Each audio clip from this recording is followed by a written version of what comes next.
Let me just give you a question na sana isipin natin ng mabuti. Kung alam mo with certainty that this year, wag sana mangyari, would be your last year, ano ang babaguhin mo sa inyong mga plano at sa inyong buhay? Bakit ano mo yung katabi mo? Sabihin natin ngayon na itong taon na to ang yung huling taon. Ano ang nais mong mangyari? Yung mga tanong na yan ay napaka-importante kapag tayo po ay talagang gusto nating magkaroon ng isang masayang bagong taon. Para nang sa ganun, ang bawat oras at bawat pagkakataon na hindi masayang. Kasi po, ito bigla nyo maiisip kung sino po yung gugugulan nyo ng panahon. Bigla nyo maiisip ano yung mga bagay na titigilan ko ng habulin. Ano yung mga bagay na all of a sudden biglang lumiit sa akin at ito na yung mga bagay na malaki dahil ito na yung aking priorities. Bakit po? Kasi meron po tayong nakaisipan that our life has an unlimited time. Kaya nga, plano ko to, plano ko yan. Akala natin marami pa tayong oras. Minsan ganun ang ating isip No, pero hindi ho yan totoo. Kasi hindi natin hawak ang ating panahon. Pero deep within our hearts, hindi natin masyadong naiisip yon kasi we always think, I still have time. Kaya naman, yung ating pong talakayin ngayon is to live wisely in light of eternity. Kasi maikli lang yung buhay sa lupa. Sayang naman. Let's think of eternity. And praise God, there is eternity. Amen? Kaya nga, yung Psalm 90 na binasa natin somehow gave us a very good picture of what life really means. Pag-isipan nyo mabuti. This was written by Moses. In fact, this is the oldest Psalm. Pinakamatandang Psalm ito. Sa lahat ng Psalm. Sinulat ito ni Moses at the latter years of his life. At kitang-kita niya, not out from theory, but from practical and what he witnessed. Kasi ang dami, buong generation na pinalaya niya mula sa Ehipsyo, yung buong generation yun except for Joshua and Caleb, patay yun.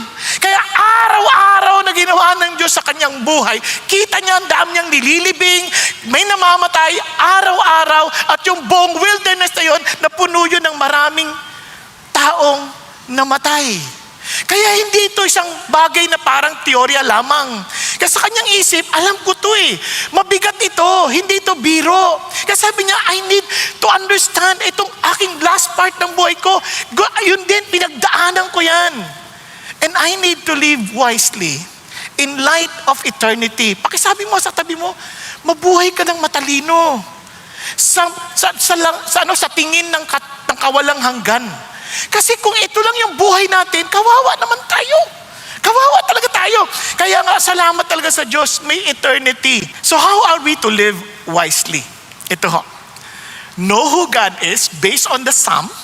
Know who God is. Know who we are. And pray for God's favor. Bakit ho importante ito? Why do we need to know who God is? Kasi po, sabi nga ho ng isang manunulat, si R.C. Sproul, wala na rin siya. Sabi niya, the greatest weakness of the contemporary church is that it has an inadequate view of God. Katulad ng Pilipinas, maka-Diyos tayo Pero ang liit ng tingin natin sa Diyos. Kaya tuloy ang gulo-gulo natin, napansin niyo ba? Ang gulo-gulo natin, yung mga issue natin, mga immoralidad, ang issue natin, yung mga patayan, ang issue natin, yung pong sakitan, away sa kalye, nakawan sa pamahalaan. And yet, godly tayo. Nagdadasal tayo sa mga meetings, pero wala tayong takot sa Diyos kasi ang liit ng tingin natin sa Diyos na para bagang pwede natin siyang pagtaguan, pwede natin siyang tulugan. Ay, hindi kayo. Sorry. Pero ganun din yun. Tama rin. Di ba, minsan akala natin liit ng Diyos sa para natin siyang paglaruan, lokohin, pagtakpa. Hindi, ganun ang liit ng tingin natin sa Diyos. Kaya ito si Moses, bago niya pag-usapan ang tungkol sa tao, pansinin niyo kanyang panahon, Lord, sabi niya, kayo ang naging muog namin sa buong henerasyon. Kayo ang aming dwelling places. Bakit importante yan? No, tingnan niyo pa, isa. Sabi niya, before the mountains were born, you gave birth to the earth. Dilikha niyo to, Panginoon Diyos. At ang mundo, sabi niya, even from everlasting to everlasting, you are God. Alam niyo ba ang pinaka-importanting talata sa Bible? Genesis 1:1. Ba't ko nasabi?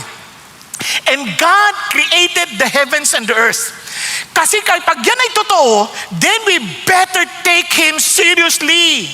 Meron siyang policies, meron siyang pamantayan, meron siyang standard. Ibig sabihin, you want to live well in this world, you want to understand what life really means, since He created the heavens and the earth, and He created us, we better get to know Him. That's the idea. Kasi sabi niya lang dito, Lord, mula pa sa simula, kayo ang pinanggalingan ng lahat. But, sabi niya, buti na lang, the God we serve is eternal, unchanging, unrust, hindi nagmamadali, unafraid of the future, dahil He is the one who holds the future. Praise God. Yun ang Diyos natin, but we are not. Hindi tayo. Kaya nga our deepest security is not a place. It is a person. Wala akong safe na lugar, ngunit meron lang safe na Diyos na pangahawakan. Yun ang tiyak tayo. Kaya if we know Him, and we say no, hindi lang yung no na intellectual knowledge. Kung close tayo sa Kanya, wala tayong takot. Wala tayong takot. Kaya nga sabi ni Moses, tinan nyo, the eternal God is your dwelling place. Yan ang dapat yung puntahan. Diyan kayo humanap ng refuge. Yun ang sasabi niya. At hindi, kaya tinan nyo ha, sasabi sa Isaiah 40, hindi lang siya eternal refuge. Kasi sabi niya, you are an everlasting God. You are the Creator. Di ba ang sarap nun? Itong katotohanan na to, quietly confronts us that we are not in control, but God is. Buti na lang, we have a God who is in control. He does not change. His character does not change. His purpose does not change. He cannot change for the better. Why? Because He's perfect. No? Kaya mapapanghawakan natin siya. And why is that important? Because wisdom is not mastering life. Kaya ang daming mga encouragement. You want to have a better life, you attend this conference, you learn this. But hindi. It is not about mastering life. Wisdom is trusting the God who stands outside time. Amen? Hindi siya hawak ng panahon. Hindi siya nasosurprise sa mga nangyayari dahil siya ang nakakaalam ng nakaraan, kasalukuyan, at maging sa kinabukasan. Bakit? Because He is the same yesterday, today, and forever. He is the Alpha and the Omega. Siya ang simula at siya rin ang huli. Praise God. Ibig sabihin, kahit anong pagtatawa ng ibang tao, ikaw relax ka lang. Bakit? Ang Diyos ko ang may huling kartada at siya ang may huling halakhak. Okay ba yan? At ang tanong, kilala mo ba siya? Kasi yun ang assurance natin. My assurance and my comfort for 2026, hindi dahil nag-aral ako, dahil matalino ako, hindi. Ang comfort ko at confidence ko, hindi dahil malaki yung negosyo ko, dahil maraming negosyo nagsara at magsasara. Pero ang confidence ko is my God is alive. And my God is powerful. He is everlasting, my dwelling place. Yun ang confidence natin. Kaya naman, kailangan din natin maging tapat at maging totoo. We need to know who we are. We need to understand, ano ba tayo talaga? Kasi maraming tao hindi nila alam kung sino sila eh. Sa totoo lang, maraming nga magtatanong, hindi mo ba alam kung sino asawa ko? Hihingan lang na ID yun. Di ba? Hindi mo ba kilala ang asawa ko? Kawawa naman yung asawa niya, hindi sinabi sa kanya kung sino siya. Kaya, we need to be honest. Sino ba ako? Tingnan yung prayer niya, no? You turn back into dust and say, return, O children of men. Sabi niya, for 1,000 years in your sight are like yesterday. Sabi niya, when it passes by, or as a watch in the night. At hindi pa yun, dinuktungan niya pa. And sabi niya, you have swept them away like a flood, they fall asleep. And sabi niya, in the morning, they are like grass which sprouts anew. Tapos biglang in the morning, it flourishes and sprouts anew. Toward evening, it fades and withers away. Pinakita parang dabo. Ang buhay natin sobrang ikli. Sobrang ikli. Sabi ni James, dami natin mga plano. Tomorrow, I will go there. Tomorrow. Sabi ni James, hindi mo naintindihan ang buhay mo. You are just what? A vapor. Sa ibang translation, a mist. Sabi niya, that appears for a little while and then vanishes away. Kaya mas malalim pa ang dinugtong ni Moses. Itong dinugtong niya. For we have been consumed by your anger and by your wrath we have been dismayed. Minsan lagi natin sabi, may mabait ang Diyos. Kaya natatanggap ako ng Diyos kahit gawin ko masama. Na hindi mo naintindihan. God gets angry. And ito pang sabi niya, you have placed our iniquities before you. Our secrets is in the light of your presence. In other words, don't play with God. He knows what we are going through. He knows what we are doing in the secrecy of our lives. He knows. Marami nagsasabi, bakit pinahintulutan niyo ito, Panginoon Diyos? You're so unfair. Ang bait-bait ko. Ang bait mo. God knows your background. God knows everything that you're doing in darkness. You cannot hide from God. Yun ang sinasabi ng Lord. Wala tayong ipagmamalaking mabait tayo because we are all sinners. God knows that. Kaya sabi niya, kaya ang hirap ng buhay natin, kaya clean ang buhay natin kasi ang dami nating kalokohang ginagawa. Hello? Akala natin mapapagtaguan natin ng Diyos? Yung sinasabi ng Diyos, hindi mo siya mapapagtaguan. Wala tayong alam ng Diyos yun.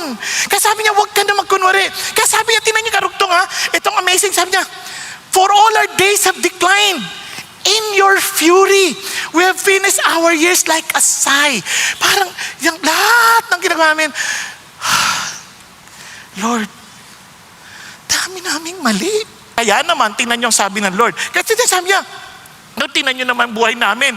As for the days of our life, they contain what? 70 years? Or if due to strength, 80 years? Pero anong pagmamalaki natin? Labor and sorrow. For soon it is gone and we fly away. Kaya kung dito pa lang sa lupa, yan na yung nararamdaman natin because of our rebellion against God, then sabi niya, who understands the power of your anger? Your fury according to the fear that is due you. Lord, we don't understand this. We take things for granted, not knowing that one day we will face you in judgment day. Lord, if we can already experience your fear, your fierce anger in this world, how much more in eternity? Who can understand your fury?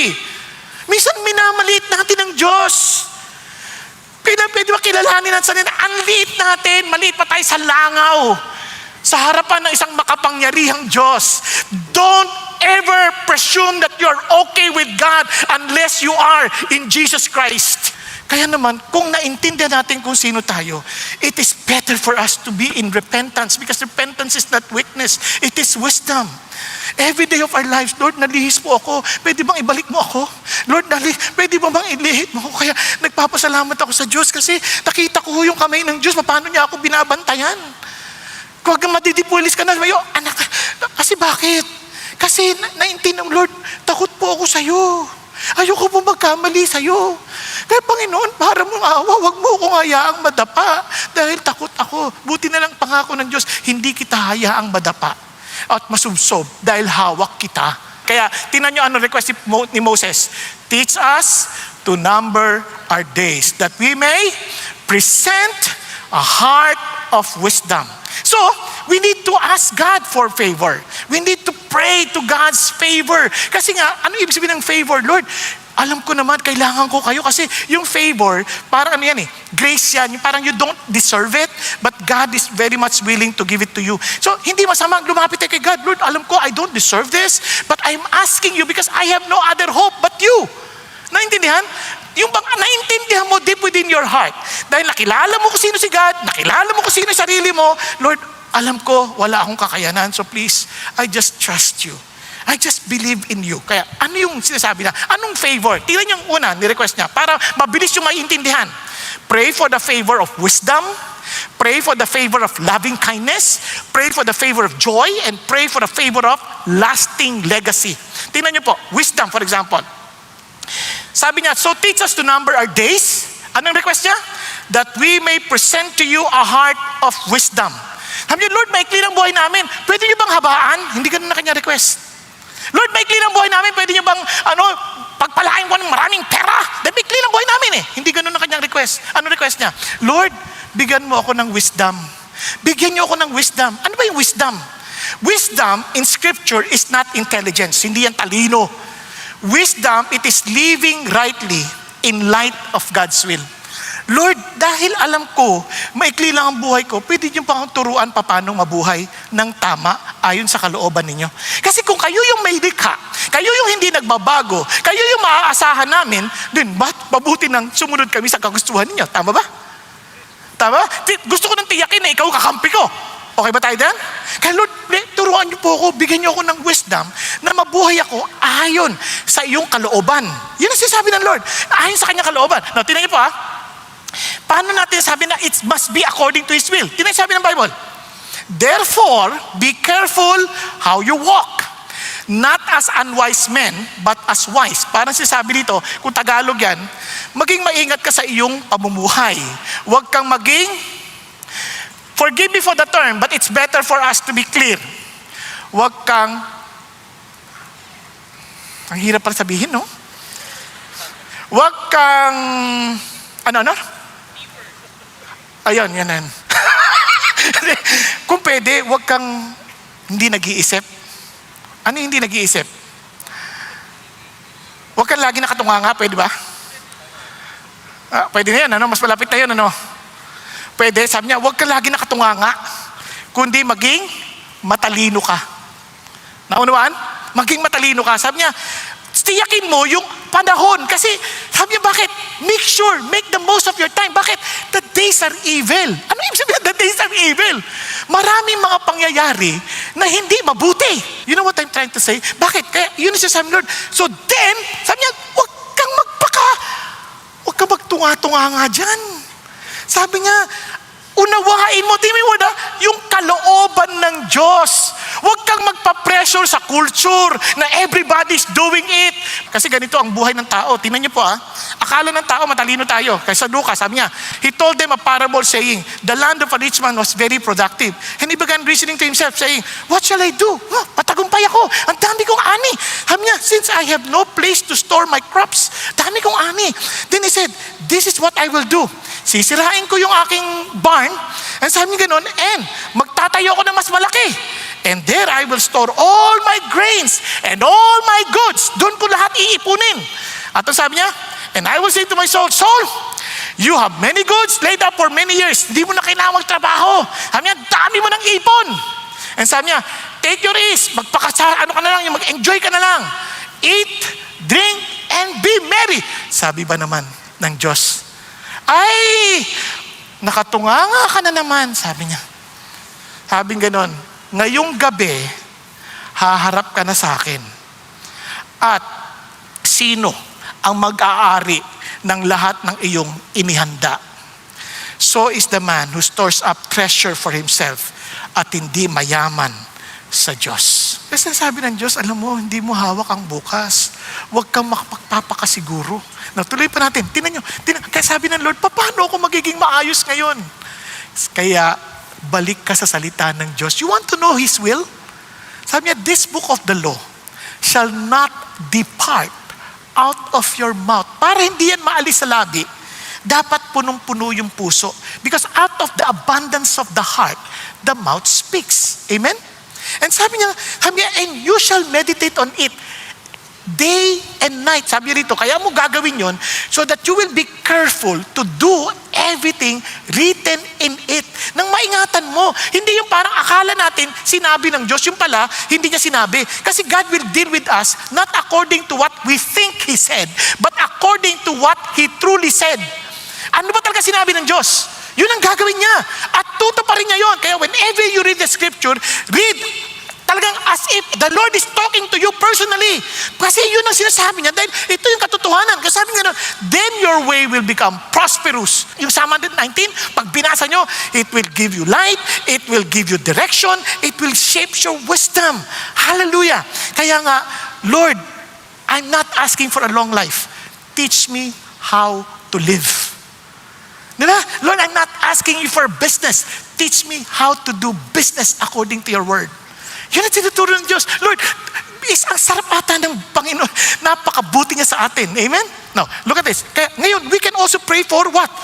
Loving kindness. Tingnan nyo, sabi nga nun, do return, O Lord, how long will it be? And be sorry for your servant. Bakit kailangan to?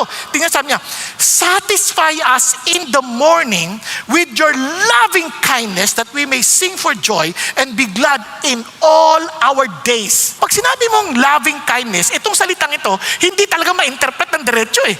Kaya ang daming salitang ginagamit yan, yung word na hesed, ang daming meaning. Kaya pag pinagsama-sama mo, ito kasi hindi lang agad makuha, makapture ng buo sa English. It's a covenant love. It is not based on feelings, it's a commitment. Pag sinabi niyang mahal kita, it's a commitment. Kahit anong mangyari, walang magbabago sa pagmamahal ko sa iyo. No matter what. Kaya naman, karugtong doon ng loyalty or faithfulness. Na hindi ako titingin sa iyo, wala akong ibang mamahalin kundi ikaw lamang. Ganun yung dating. And sabi niya, and mercy. Ano yung mercy? Bagamat kahit anong bagay na karapat dapat sa iyo, hindi ko ibibigay sa iyo. At yung grace naman, dinugtong pa talaga. Yung karapat, yung hindi ka karapat dapat, kunyari hindi ka naman karapat dapat bigyan ng regalo, bibigyan kita ng regalo. That's grace. Are you following? Nagawa niyo? Ganon kalawak yung ibig sabihin ng loving kindness. Kaya nga, kung babasahin yung Lamentation, yun ang, yung word na hesed, pinagpapalit-palit yung salita. This I recall to mind, therefore I have hope. Sabi niya, the Lord's loving kindness indeed never cease. Hindi nagbabago yan. And sabi niya, His compassion, also referring to loving kindness, never fail. They are new every morning. Great is your faithfulness. Hesed pa din. Loving kindness pa rin. So, kung titingnan mo ng mabuti, wow, ang lupit nito. Yung loving kindness ng Diyos, it covers His loyalty, His faithfulness, His compassion. Bakit? Kasi mahihina tayong tao. Ang dali natin magkamali. Every day of our lives, nagkakamali tayo. That is exactly what Moses experienced in the wilderness. Tingnan ninyo.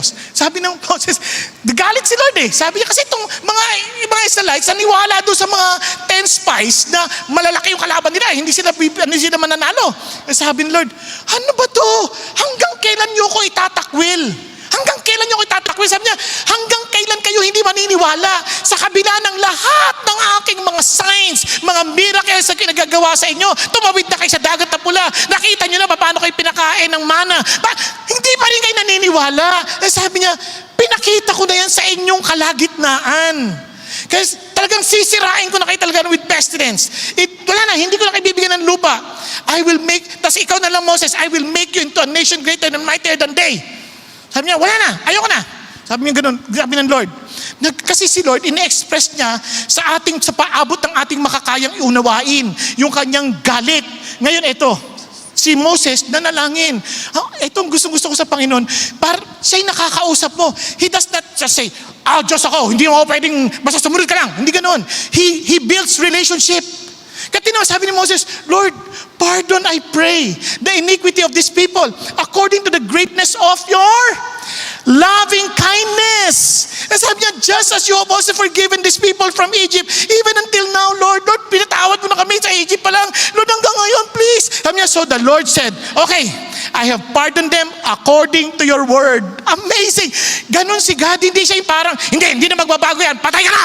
Hindi, walang ganon. Ang Diyos, He listens to the brokenhearted. Kaya nga sabi sa Ephesians 2, itong loving kindness sa New Testament pa lamang, that loving kindness is expressed through Jesus Christ. Sabi niya, but God, being rich in mercy, because of the great love, yan ang loving kindness, with which He loved us. Minahal tayo. Sabi niya, even when we were dead in our trespasses, we don't deserve it. And sabi niya, made us alive. Sabi niya, together with Christ. That loving kindness was shown through Jesus Christ our Lord.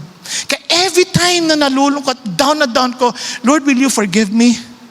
Just remember Jesus on the cross. Of course, this is how much I love you. At para hindi yan bumalik yan, pinako pa yan. Dahil hindi magbabago ang pag-ibig ko sa iyo. Because Jesus is the fullness we have all received. Grace upon grace. Now, alam niyo po ba ang bait ng Diyos? We can also ask for the favor of joy. Oo, kaya niyo, Lord, make us glad according to the days you have afflicted us. Lord, we know we have sinned against you. Lord, we are afflicted in every way. But Lord, can you just replace it with joy? Kasi malungkot din kami. And the years we have seen evil. Lord, pwede niyo po bang palitan? Ano ba yung joy na yan? Yung joy na yan is rooted in God's covenant steadfast love. Joy that transcends difficult circumstances. Diba kahit ano pang pagdaanan mo, meron kang kagalakan. Pag-isipan niyo to. Katina sabi niya, Lord, satisfy mo kami ha. Tingnan niyo, that we may sing for joy. With what? With the steadfast love of God, that we may be glad all our days. Make us glad. Hindi masamang humingi ng joy sa Diyos. Kasi that's the heart of God. Like ko naririnig dito sa maraming preacher, God is not concerned about your happiness. He's concerned about your holiness. That's not true. He's concerned about your happiness. Kaya siya concerned about our holiness because we can never be happy without holiness. Hello? Naintindihan niyo po? Walang totoong happiness nang walang holiness. Kaya hindi mo pwede pag-awayin yung dalawa. Kaya nga tinan nyo, anong preaching ni Jesus na una? Blessed the poor in spirit, for theirs is the kingdom of heaven.